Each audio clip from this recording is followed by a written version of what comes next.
satisfied. Then I'll come for the metals. What are the metals like iron, copper, steel, copper, nickel, cobalt. Then what happen? I can make a powerful magnet using these materials. Sir, how it is possible? Okay, let's do one thing. Let's go back to some 1,000 years back or 500 years back. I think 500 years back there was no electricity. Am I right? Then how they were able to produce magnet? Ah, sir, naturally available. No, they were able to produce even what? Powerful artificial magnets. How they were able to produce? Just very simple. Take iron block. You start hammering it. So hammering means take hammer. This one. Start hammering it. There's iron block. You keep on strike it. So as you keep on strike it, what happen? The overall the domains. So what happen? The atomic structure will. I should not say atomic structure will get disturbed. Inside the iron, what happen? The domains will get realigned, and slowly what happen? The realignment of domains will make this iron very powerful magnet. How much you hammer it, that much of powerful it become. So for how many times I should hammer? You should hammer for 10 to 15 years. Look at the previous swords, no? I think prior to this, just go back some, you can say 500 years back. The battles are won by what? How powerful equipments are there? Sword, spade. I think all of you know sword. I think I need not to tell this. This is sword. Then spade. This is called like a spade, no?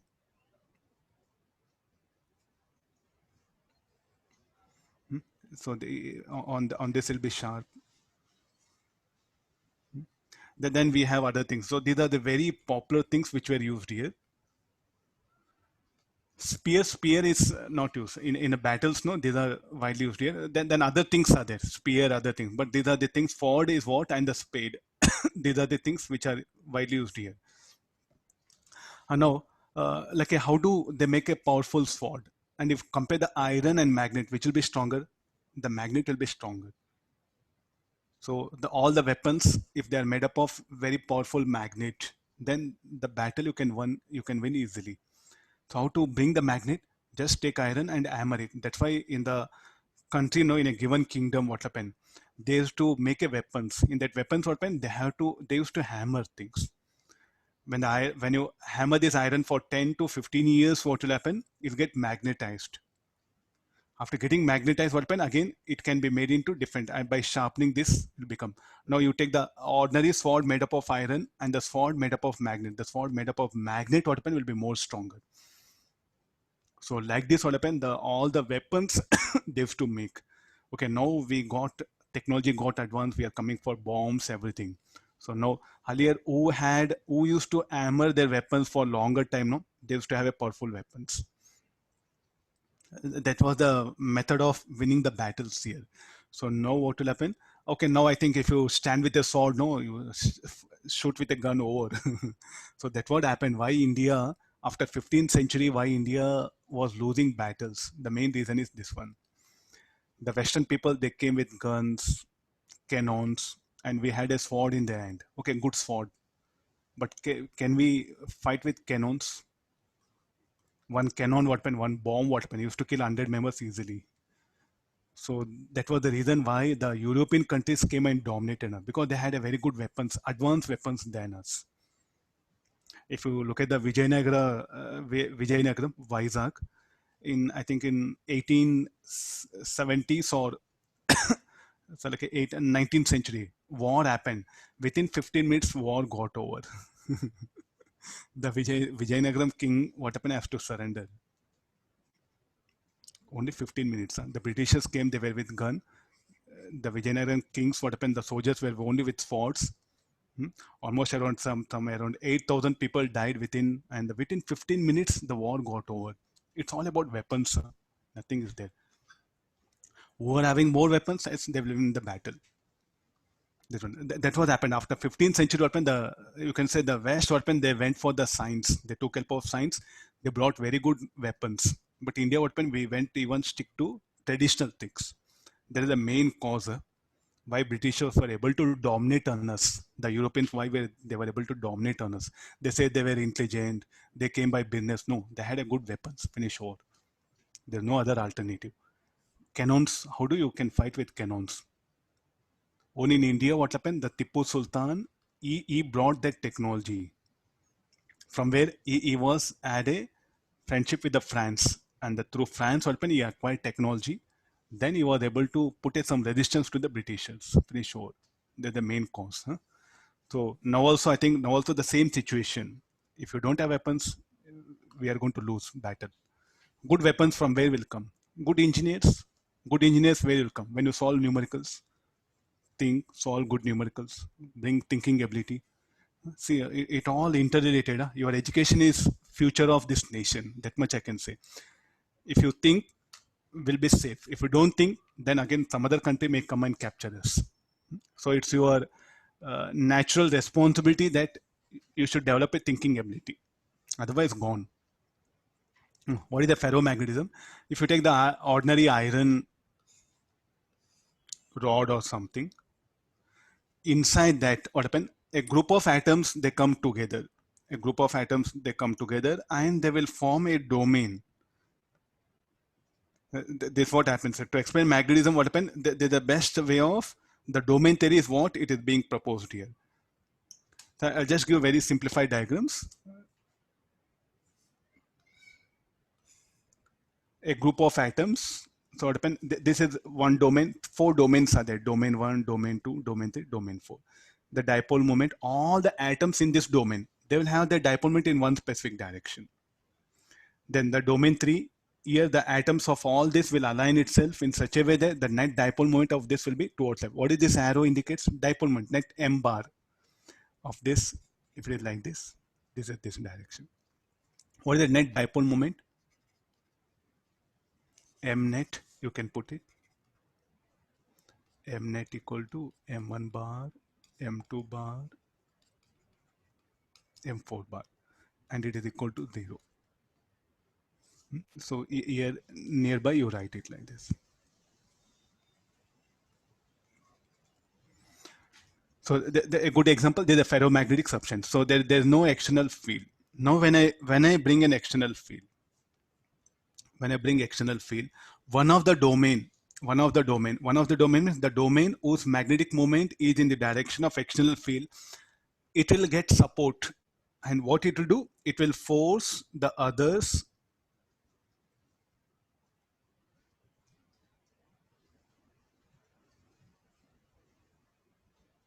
How many other? 1, 2, 3.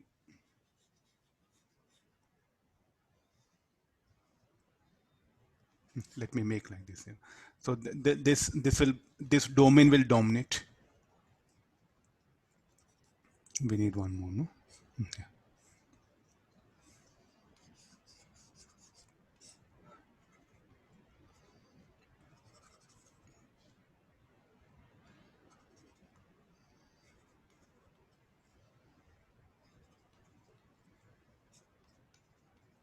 So what this domain 1? So what is the direction of external field? The external field is like this, B naught.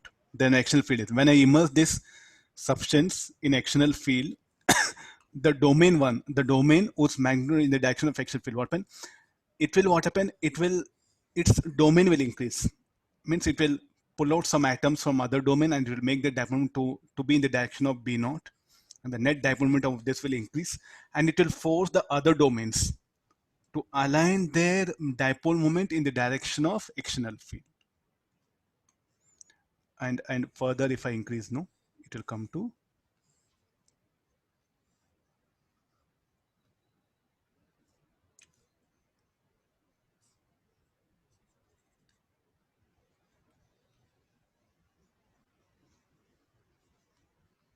okay, the range of that will increase, and finally what happen?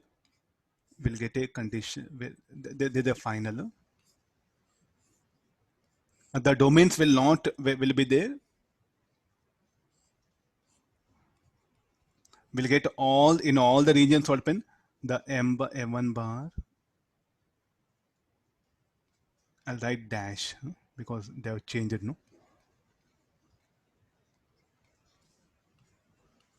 This is what happens here. This is called a domain. So what is a domain now? So this is called a domain. it's a region made up of group of atoms. Some around 10 to power of 22 atoms, they come together and they'll form a domain here. Roughly that one. 10 to power of 20 atoms. So each domain contains 10 to power of 20 atoms. Some books they say in 18, 22 of approximately. Each domain contains these many atoms. And each atom will have dipole moment. What is the dipole moment? Both the orbital as well as spin. Put it everything. So that particular initial open, why there is no magnetic field in a ferromagnetic substance? Because the net dipole momentum of each domain, the algebraic sum of that will cancel out.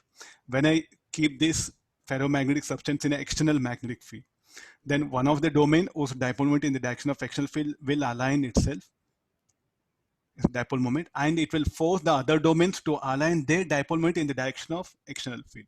And also its dominance will increase. It will pull out some atoms from other domains and it will make them to align their dipole moment in the direction of external field. Like that, its area also increases.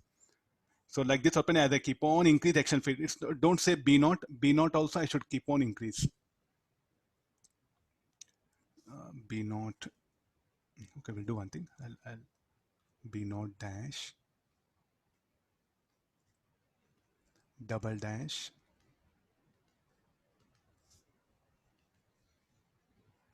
this will be B naught will take it. So what I'm going to keep on increase the magnetic field B naught double dash B naught dash. So as I keep on increase the magnetic field, so what this domain one, it will force the other domains to align their dipole moment in the direction of magnetic field, and also its dominance will increase, its area, its size also will increase. And at one instant what happen, all the domains will increase, will have the dipole moment in the direction of magnetic field, and no more further magnetization occurs. You increase further B. I have to explain this also, this condition. Further, finally, what will happen? When all the domains, as I further increase, no more changes. It gets saturated, finish over. So you put B where B will be greater than B naught. No more further any magnetism will be induced, fresh magnetism. It gets saturated. Say that I am tired, okay, finished. No more than this, I cannot get magnetized. Okay, this what happens in ferromagnetism. So what is the direction of induced magnetic field? I think I have to show that BM here. This BM will be several times greater than B naught. This is a thing which we needed. Several times means 1 lakh times of B naught. You can put even 1 lakh. The induced magnetic field will be very much greater than the external magnetic field. This is what happens in the ferromagnetic substance. So what is this ferromagnetism? Shall I say not something electron spin orbital? It's about the domains. I should not talk about something electron spin orbital. Just call domains. So what all this induced magnetic field is there due to alignment of domains. So induced magnetic field, this BM, due to what? BM is due to alignments of domains here. Due to alignment of domains, that one. That's the main reason. So like this now, what are the properties now? So let's compare the properties. Okay, first I'll come this one. This tabular column, everything I'll put it. It's a material in which there is no permanent magnetic moment. There won't be permanent. It has permanent magnetic moment. Permanent magnetic from where it will come? Net orbital dipole moment will be zero. And what about paramagnetic substance? It will have some magnetic moment. It has permanent magnetic moment where in the atoms. Paramagnetic substance in atoms it will come. Now it has enormous permanent magnetic moment. Why do this? Due to domains here. Means now your task question, sir, you said earlier it was no magnetic field. We do have some natural magnets, no?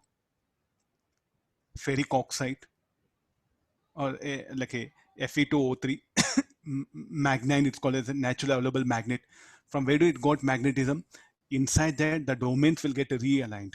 So naturally also the ferromagnetic substance will have magnetism on its own due to some alignment of domains here. And even iron weapon, I can magnetize it, or iron weapon will not have any magnetism. But naturally available also magnets are available, no? What is that naturally available magnets here? From where they got that magnetism? Due to domains here. So is it okay?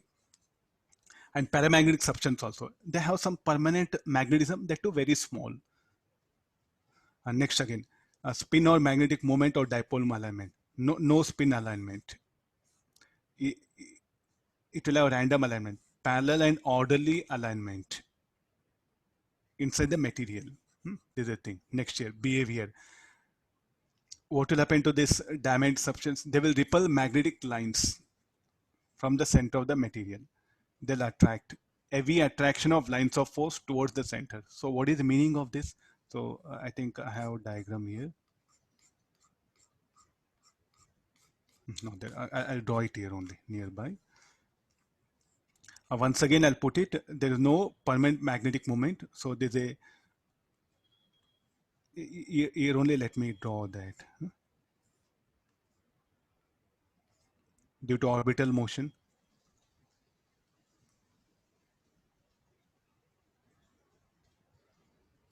So what about here?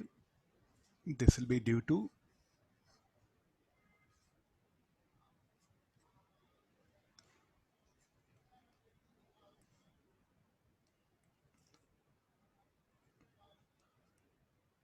spin as well as orbital motion, and it will be random. And this is about the domains.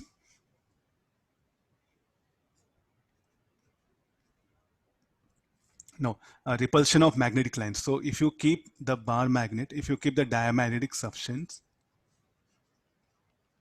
in a magnetic field, the magnetic field won't happen because it will be repelled, no? The lines of force. This is what happens to the magnetic field. Now when you bring the same paramagnetic substance,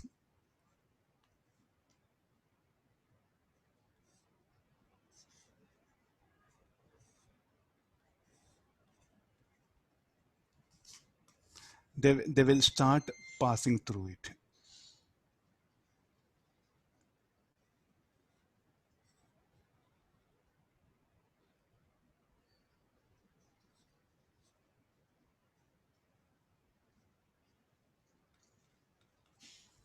And when it comes the ferromagnetic substance, more lines of force will pass outside, will pass inside than outside. Suppose there's a magnetic field.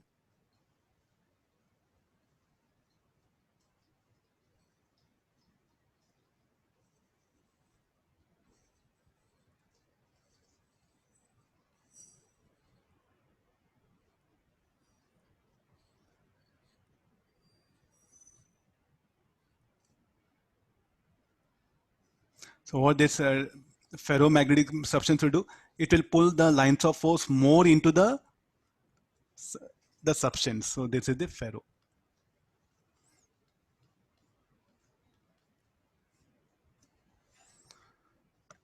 Getting this one? So if you check the magnetism here the field inside will be more, no? Because we know BM will be very much greater. So the net field is more, means more lines of force should be there in this region than this region. You compare the spacing between lines of force, here less, no? So there's a meaning of that one. So shall I say heavy attraction of lines of force toward the center? So I'm giving suitable. And what will happen to this? Repulsion of lines of force from the center of the material. They'll be repelled back. In fact, these are the lines of force. If I continue. So what's happening to lines of force? They are being repelled, no? Here, the material. Next, magnetized direction, opposite. I think already we did. Same as the action man field, same direction as the action man field. Permeability, it is very less, it is high, it is very high. And what about mu r? Greater than, very much greater. This will be susceptibility, negative, low positive, very high positive. And now, when you increase temperature, diamond substance, what will happen? When you increase temperature, it becomes a normal conductor.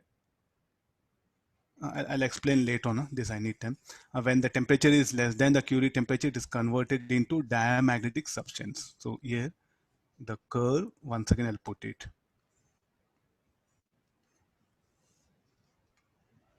The superconductor I'll explain tomorrow because lot of time needed for that.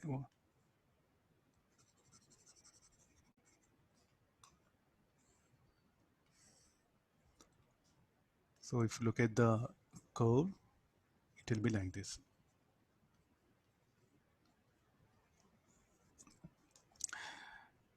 This is for paramagnetic.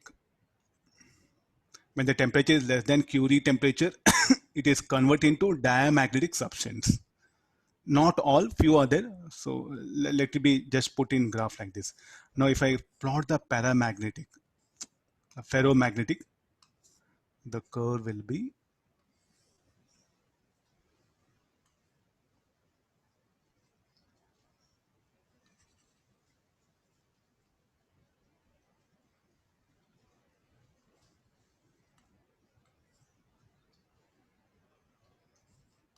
this is called as Curie temperature.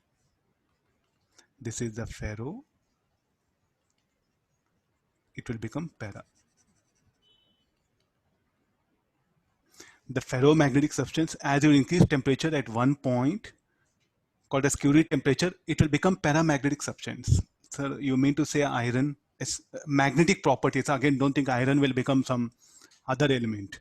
In terms of magnetic properties, we are telling this Curie temperature. So this is defined as T minus Tc, where this C is Tc is the Curie temperature. This one T is what temperature, C is a Curie constant. Again, for different materials, the value will be different. Here, the expression is this much here. This is called like a Curie-weiss law. This is called like a Curie law.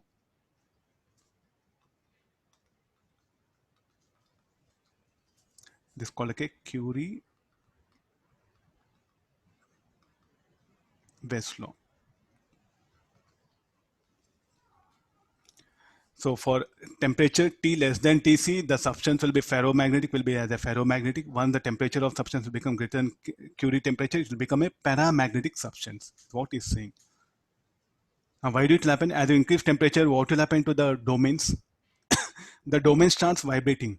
Because of the vibration of domains, the dipole momentum of individual domain will get realigned, and also the dipole moment will decrease. And why the domains will get realigned? Because what is the domain made up of atoms? And as you increase temperature, the random motion of the atoms will increase about their mean position, and that will disturb the dipole moment of individual atom or that of the domain. So like that what happen? The dipole moment of domain start decreasing. Dipole moment of domain start decreasing, the net dipole moment of substance will decrease. And because of that what happen? We'll get the net dipole moment will decrease and the induced band field will decrease here. And it will become a paramagnetic substance. There's a reason what we can give. Next few parameters. What about for diamagnetic substance? And it will not change. No? Even you vary temperature, nothing will happen. Next come for, if a diamagnetic liquid taken in a watch glass is paired in uniform and filled, and this is a north and south pole. This is a bar magneto.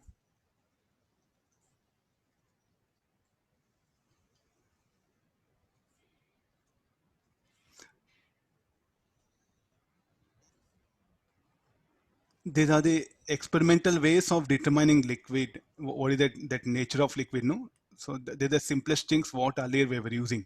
Now technology got improved. We can just within some instruments other place it will come to know. But earlier, what when these are the methods we were using. When prior to almost 1950s, these were the standard methods. After 1950, what happened? The instruments came. We stopped using this practical method of testing that one. Okay, what it says, it in a watch glass. I think all of you know watch glass, some sort of like a cup. So how the cup saucer will be there, no? Like that, it's a made up of transparent glass.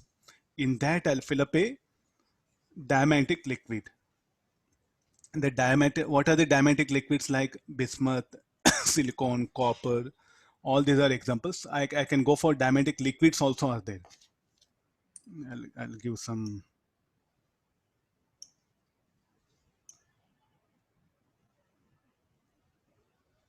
Diamagnetic liquids, no?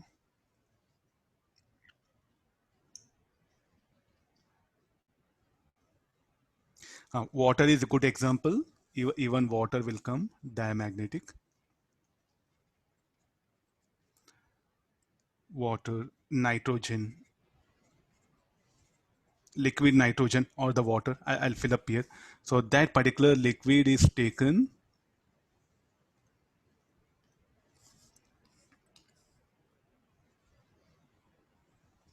Let it be like this. Now, as I separate it, as I increase the distance spacing between the bar magnets, what will happen to the liquid? What will happen? It will budge like this here. The reason for that, what is the property of diamagnetic substance? It will move a region from weak magnetic fields to strong magnetic fields. No, they tend to move slowly from stronger to weaker parts. So as you increase the distance separation between magnets, no, the field strength here will become less. Earlier it was more. The field strength will decrease. So the more liquid will get placed at the weaker part. So if you give the name like this, there's a one.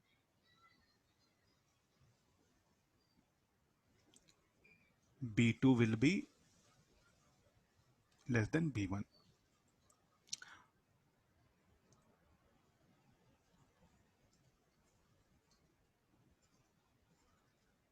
There's the simplest reason. So what is the property? They tend to move slowly from a stronger to weaker parts of a field. B2 will be less than B3. So therefore, what happen? Since B2 is less than B3, I think what I wrote, B2 less than B3. Yeah. So more liquid will acquire at this particular point. Let's not bother to give exactly how it moves all, because again we have to go to the molecular level. We have to explain just information based. You can. What about the para and this one? They will, what will happen? They will move from region of weaker to stronger parts.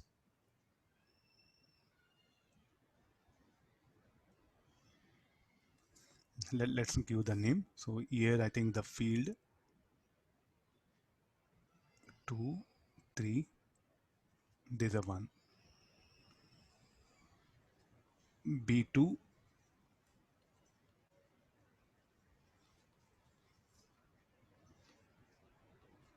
Okay, enough. So there's a property of that particular substance. Within some 5-10 minutes, what happened? They were able to notice this and they were able to categorize the substance. So what are the diamagnetic substance? Bismuth, silicon, copper, water, nitrogen. All these are examples of diamagnetic substance. What about the paramagnetic substance? Paramagnetic substance are aluminum, oxygen, calcium, oxygen, this sodium. So all these are examples of paramagnetic substance here. Okay, fine. So this is next again the ferromagnetic substance. I think you know this will be iron, nickel, cobalt. Okay, these are the very famous what we are using. This one. So the property of paramagnetic and the ferro almost same. You look at all the things. Okay, let's come for this earlier lesson. Atoms have no magnetic moments. Atoms have randomly oriented magnetic moments. Atoms are organized in domains which are parallel aligned magnetic moments. Are you getting no? Each domain is like the domain idea will come. We should not go for individual atoms here. Ferromagnetic substance. Paramagnetic substance, as the individual atom will be like a tiny magnet and they'll be randomly arranged. That's why there's no magnetic field. When you introduce some in a magnetic field, magnetic field, then a magnetism will be induced here and it will be very small. And what are here is like a domain. So like this is what these curves are there. Why this negative sign? Because the induced magnetic field will be opposite, no? So therefore that negative sign they're putting here. And as you increase temperature, magnetization will not change. 1 by chi versus t, that one. I think it will be a straight line. And this is for ferromagnetic substance. Is it okay? Chi versus, I think the graph was like this, no? 1 by K versus T. It should be a straight line passing through origin. That one. And for ferromagnetic substance, the curve will be like this. And you look at this. This is something very important. As you increase the external magnetic field, what will happen to magnetization? It increases. Afterwards, it becomes saturated. A saturation will come. No more further magnetization occurs here. This is some graphical information or say like a tabular column. This will be much easier for you to remember. Everything what all we discussed theoretical, no, I summarized in the form of here in the tabular column.